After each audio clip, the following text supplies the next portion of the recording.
दोस्तों, एक ही जिले में डीएम साहब और एसपी मैडम की शादी हो रही थी। शादी में सब कुछ ठीक ठाक चल रहा था और डीएम साहब ने वहां पर भिखारियों के खाने पीने का इंतजाम भी किया था, क्योंकि उनका मानना था कि हम इंसान हैं और हमें इंसानियत कभी भूलनी नहीं चाहिए।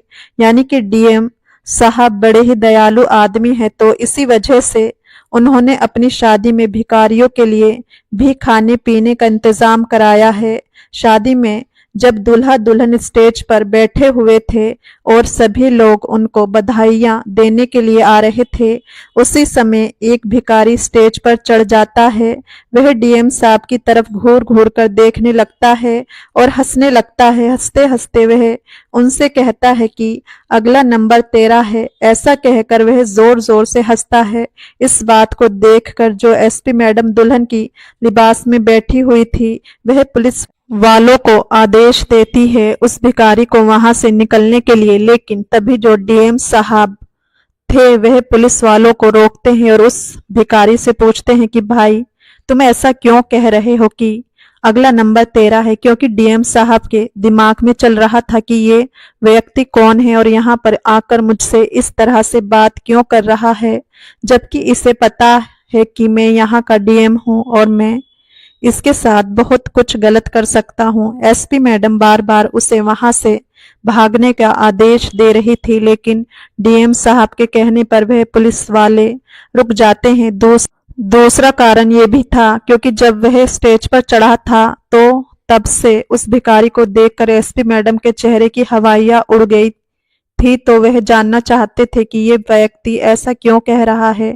इसके पीछे कहीं कोई गहरा राज तो नहीं है। इस बात को जानने के लिए डीएम साहब उसको एक साइड में ले जाते हैं और उससे पूछने लगते हैं कि तुम्हें पता नहीं है कि मैं कौन हूँ और मेरी पत्नी कौन है? हम लोग यहाँ के बहुत बड़े अधिकारी हैं। हम चाहें तो तुम्हें एक ही झटके में जेल की सलाखों के पीछे करवा सकते हैं।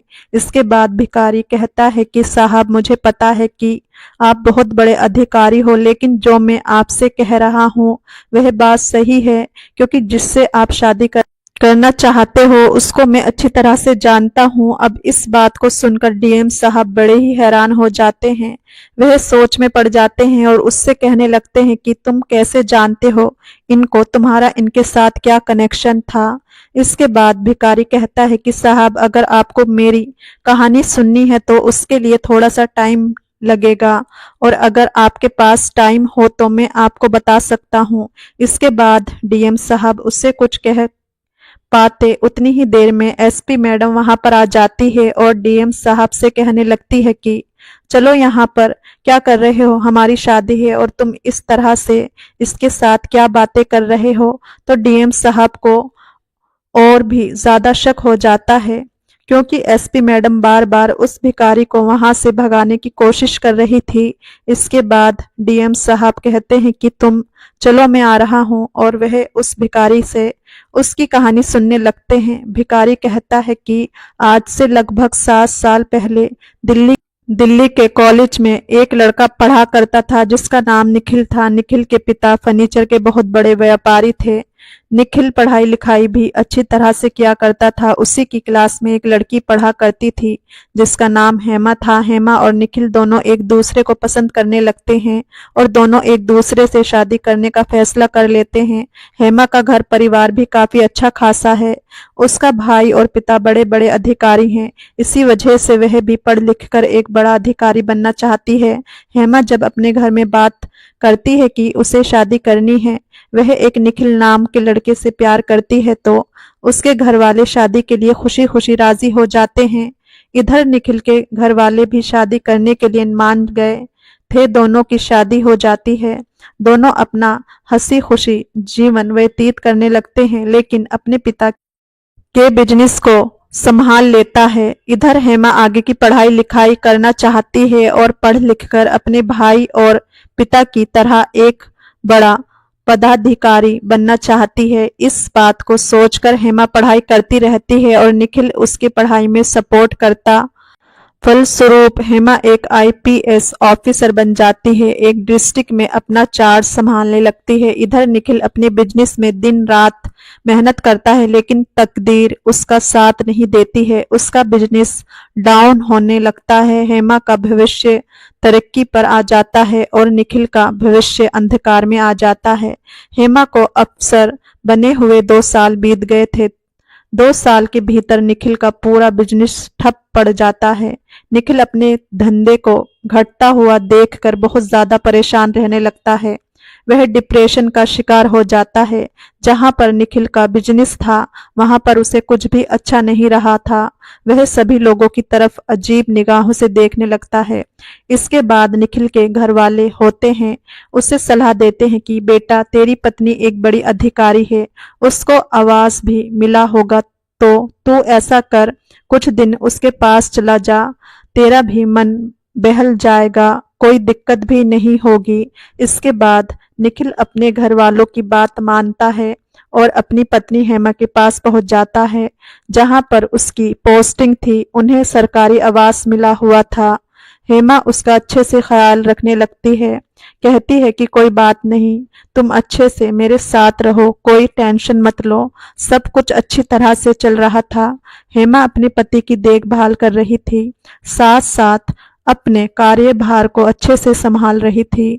तभी उस डिस्ट्रिक्ट में एक नए डीएम साहब की पोस्टिंग होती है।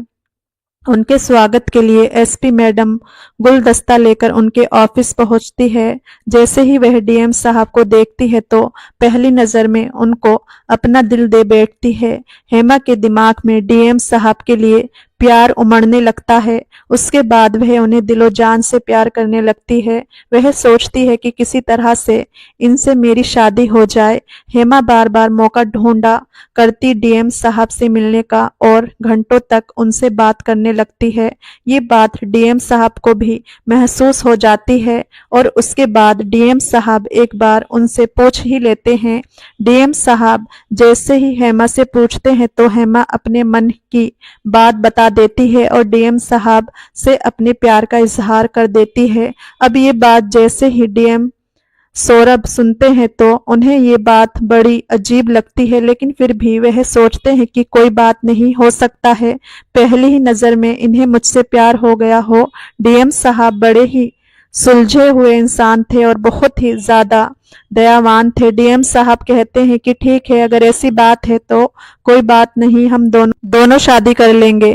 अब हेमा शादी की बात सुनती है तो उसके होश उड़ जाते हैं, लेकिन वह यहाँ पर जैसे तैसे करके बात को संभाल लेती है, क्योंकि हेमा की तो पहले ही शादी हो चुकी थी और उसका पति डिप्रेशन की हालत में रह रहा था और उसे उसकी देखभाल करनी पड़ती है। लेकिन हेमा का प्यार डीएम साहब के लिए कुछ ज्यादा ही था, तो इसी वजह से वह निखिल के कॉलेज वाले प्यार को भूल गई थी और निखिल को रास्ते से हटाना चाहती है। इसी वजह से हेमा एक डॉक्टर के पास जाती है और डॉक्टर से कुछ ऐसी मेडिसिन ले लेती है जिन मेडिसिन को खाने के बाद निखिल की दिमागी कंडीशन थोड़ी सी खराब हो जाए।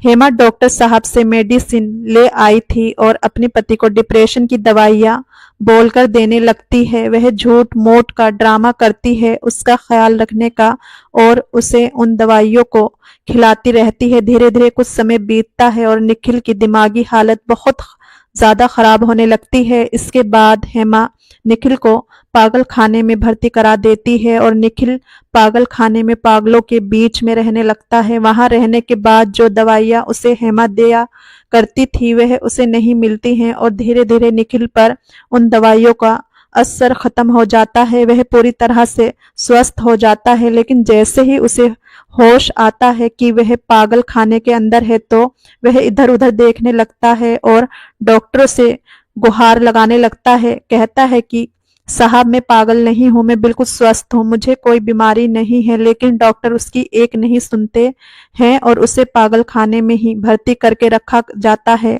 अब इसी दौरान डीएम साहब के घर वाले उनसे शादी के लिए बोलने लगते हैं। कहते हैं कि बेटा सौरभ, अब तू शादी के योग्य हो गया है और अब तुझे शादी कर लेनी चाहिए। इसके बाद डीएम साहब भी अपने घर वालों को बता देते हैं कि माँ बाबूजी, मैं जहाँ पर ड्यूटी कर रहा हूँ वहीं की एक एसपी है, वह मुझे बहुत अच्छी लगती है, मैं उन्हीं से शादी करना चाहता हूँ। सौरभ के घर वालों को इस बात से कोई परेशानी नहीं थी क्योंकि लड़की एसपी थी, देखने में काफी ज्यादा खूबसूरत थी।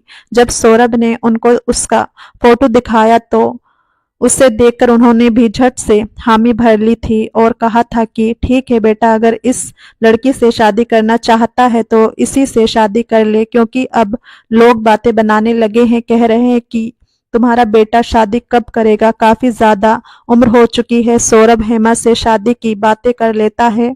बातें तय हो जाती हैं। सौरभ के घर वाले एक निश्चित मुहूर्त निकाल कर दोनों की शादी फिक्स करा देते हैं। जब सौरभ हेमा से उसके घर वालों से मिलने के लिए कहता है तो वह तरह तरह के बहाने लगा दिया करती और उनसे मिलाने से मना कर देती है।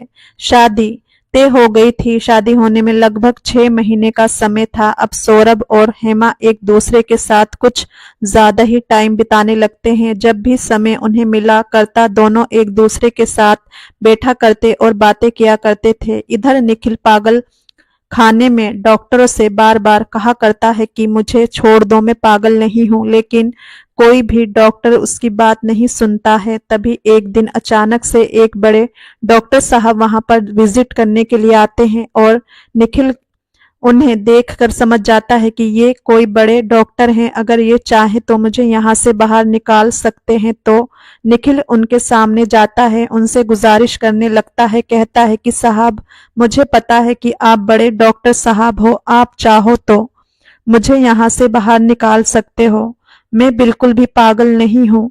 वह तो मेरी पत्नी ने मुझे कुछ दवाइयाँ खिलाई थी जिनकी वजह से मैं पागल हो गया था। इसके बाद डॉक्टर साहब उसका टेस्ट करते हैं तो उन्हें पता चल जाता है कि इसकी दिमागी हालत काफी ज्यादा अच्छी है और इसे अब यहाँ पर रहने की कोई जरूरत नहीं है। उसके बाद डॉक्टर साहब उसे वहां से भेजने के लिए तैयार हो जाते हैं। निखिल को वहां से भेज देते हैं। निखिल वहां से निकलता है और सीधा अपनी पत्नी के आवास पर पहुंच जाता है, लेकिन जैसे ही वह घर पर पहुंचता है तो देखता है कि गार्डन के अंदर उसकी पत्नी एक व्यक्ति के साथ बैठी हुई है और हंस हंस कर बातें कर रही है। ये सब देखकर निखिल वहीं पर छुप जाता है और छुप छुप कर हेमा का पीछा करने लगता है, उसके बारे में जानकारियां निकालने लगता है। कुछ संतरी जो वहां पर हेमा की रखवाली के लिए रहा करते थे उनसे पूछ लिया करता है कि ये मैडम कौन है और इनके साथ ये व्यक्ति कौन है। तो वह उसे बता देते हैं कि इन दोनों की शादी होने वाली है। लगभग 6 महीने बाद इन दोनों की शादी हो जाएगी। निखिल एक बार तो सोचता है कि क्यों ना जाकर इससे सब कुछ साफ साफ बोल दूं कि तूने मेरे साथ अच्छा नहीं किया है, लेकिन उसे पता था कि इसकी शादी डीएम से होने वाली है और ये यहाँ की एसपी है, अगर ये चाहे तो मेरे साथ कुछ भी कर सकती है। इसी डर के कारण निखिल उसे कुछ भी नहीं कह पाता है और वहां से इधर उधर भटकने लगता है। अब जब अपने माता पिता के पास जाने की सोचता है तो उसे एक बार फिर से ख्याल आता है कि अगर हेमा को ये पता चल गया कि मैं ठीक हो गया हूं तो फिर मेरे साथ कुछ गलत कर देगी, मुझे दोबारा से पागल खाने में भेज देगी। इसी वजह से निखिल ना तो अपने घर जाता है और ना ही हेमा से कुछ कह पाता है। वह उसी शहर में रहकर वहीं पर भीख मांगकर अपना गुजारा करने लगता है। धीरे धीरे 6 महीने बीत जाते हैं और 6 महीने बाद अचानक से एक शादी का इनविटेशन सभी भिखारियों में भी बांटा जाता है, जो कि शादी थी डीएम साहब और एसपी मैडम की, यानी कि उसकी पत्नी हेमा की शादी अब डीएम साहब से होने वाली थी और उसका इनविटेशन निखिल को भी मिला था, जो अब भिखारी बन चुका था। तो निखिल उस शादी में जाने का फैसला कर लेता है और शादी के दिन उस शादी में पहुंच जाता है। वहां जाकर भिखारियों के लिए खाने के लिए अलग से प्रबंध था, उन्हें भर पेट खाना यहाँ पर खिलाया जा रहा था। स्टेज सजा हुआ था, स्टेज के ऊपर हेमा बैठी हुई थी, साथ में डीएम साहब बैठे हुए थे। निखिल वहां जाता है और डीएम साहब की तरफ देखकर हंसता हुआ कहने लगता है कि अगला नंबर तेरा होगा, और ऐसा कहकर दोबारा से हंसने लगता है। इतना कहकर निखिल डीएम साहब से कहता है कि इससे आगे की कहानी आपको पता है ही है, सर क्योंकि वह लड़का मैं हूं जिसका नाम निखिल है और वह कलेक्टर साहब आप हो। हेमा मेरी पत्नी थी, उससे मेरी शादी हो चुकी थी, लेकिन उसने मुझे रास्ते से हटाया और आपसे शादी करने के लिए आपको अब तक ये नहीं बताया होगा कि उसकी पहले भी मुझसे शादी हो चुकी है। डीएम साहब उसकी बात को सुनते हैं तो उन्हें वह सारी बातें याद आती हैं कि हेमा कैसे बार बार उसे यहाँ से भगाने की कोशिश कर रही थी। वह नहीं चाहती थी कि मेरी बात इससे हो जाए। इसके बाद डीएम साहब को पूरी तरह से निखिल पर विश्वास हो जाता है, लेकिन फिर भी वह उससे पूछने लगते हैं कि ये बताओ, अगर तुम पागल खाने में थे तो तुम्हारे पीछे जो इस घर के अंदर हुआ था वह बातें तुम्हें कैसे पता है? तो वह कहता है कि साहब, जब मैं वहां से छूटा था तो उसके बाद मैंने पूरी तरह से तहकीकात की थी तो सारी की सारी बात मेरे सामने आ गई थी, क्योंकि पास पड़ोस के लोग इस बारे में बातें बनाते थे कि इसने अपने पति को पागल घोषित कर दिया और दूसरे व्यक्ति से शादी कर रही है। इसके बाद डीएम साहब इस बात को डबल चेक करना चाहते हैं और वह हेमा को वहीं पर अपने पास बुला लेते हैं। वह हेमा से कहने लगते हैं कि हेमा, क्या तुम इसे जानती हो? तो हेमा थोड़ी सी चुप होती है, लेकिन उसके बाद कह देती है कि नहीं, मैं इसको नहीं जानती। तो निखिल कहता है कि क्यों झूठ बोल रही हो? मैं तुम्हारा पति हूँ जिससे तुमने शादी की थी और कॉलेज में हम एक दूसरे के साथ पढ़ा करते थे। लेकिन हेमा साफ साफ मना कर देती है कि नहीं, मेरा इससे कोई भी ताल्लुक नहीं है, मैं इसे कैसे भी नहीं जानती हूँ। तभी निखिल अपनी जेब से अपने पर्स को निकालता है, जिस पर्स के अंदर आज तक भी उसने अपना और हेमा का फोटो रख रखा था, लेकिन वह बीच में से फटा हुआ है। निखिल उस पर्स में से फोटो को निकालता है और डीएम साहब के सामने रख देता है। डीएम साहब उस फोटो को देखने के बाद इस बात को दोबारा से चेक कर चुके थे। उसके बाद वह हेमा को वहीं से अरेस्ट करवा देते हैं अपने पति को धोखा देने के लिए और उनके साथ झूठ बोलकर शादी करने के लिए। एसपी साहिबा को पकड़वा दिया गया था और उनके खिलाफ विभिन्न धाराओं में मुकदमा चल जाता है।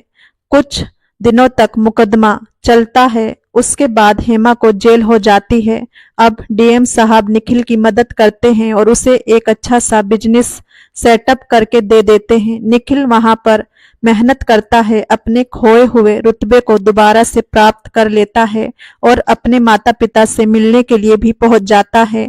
जब वह अपने घर जाता है तो उसके माता पिता कहते हैं कि बेटा, तू कहाँ चला गया था? हमने तो कई बार तेरी पत्नी के पास भी फोन किया था, लेकिन उसने बोल दिया कि मुझे नहीं पता कि वह कहाँ चला गया। डिप्रेशन के मारे वह यहाँ से कहीं निकल गया है और वह इधर उधर घुमा करता है। जब उसके घर वालों से बात की थी तो उन लोगों ने भी यही बात बताई थी। हम लोग तो बड़े परेशान हो गए थे, लेकिन जब निखिल अपनी पूरी कहानी अपने माता पिता को बताता है तो वह लोग भी अपने बेटे की इस बात को सुनकर मायूस हो जाते हैं। सोचने लगते हैं कि हमारे बेटे ने कितने कष्ट सहे हैं। निखिल के माता पिता डीएम साहब के पास जाते हैं, हाथ जोड़कर उनका बहुत बहुत धन्यवाद करते हैं। कहते हैं कि साहब, आपकी वजह से आज हमारा बेटा दोबारा से समाज में सर उठाकर जिंदगी जी रहा है, वरना ऐसे ही भिखारियों की तरह इधर उधर घूमता रहता। डीएम साहब कहते हैं कि कोई बात नहीं, जो भी होता है वह अच्छे के लिए होता है। अगर ये नहीं होता तो शायद मेरी जिंदगी पूरी तरह से बर्बाद हो जाती, क्योंकि ऐसी महिला का क्या भरोसा जो आज इसके साथ है कल उसके साथ है। हो सकता है वह मुझे भी छोड़कर किसी और के साथ चली जाती। तो दोस्तों, ये थी एक छोटी सी कहानी जिसमें डीएम साहब की शादी में एक भिखारी आया और डीएम साहब ने अपनी ही दुल्हन को सलाखों के पीछे करा दिया। आप क्या कहना चाहते हो डीएम साहब और सौरभ के बारे में? आप क्या कहना चाहते हो एसपी मैडम हेमा के बारे में? आप क्या कहना चाहते हो उस भिखारी निखिल के बारे में? आपकी जो भी राय है कमेंट करके अवश्य बताएं। अगर कहानी आपको जरा भी पसंद आई हो तो हमारे YouTube चैनल को सब्सक्राइब कर लीजिए और वीडियो को एक लाइक कर दीजिए। मिलते हैं फिर से एक नई और इंटरेस्टिंग कहानी के साथ। तब तक के लिए धन्यवाद।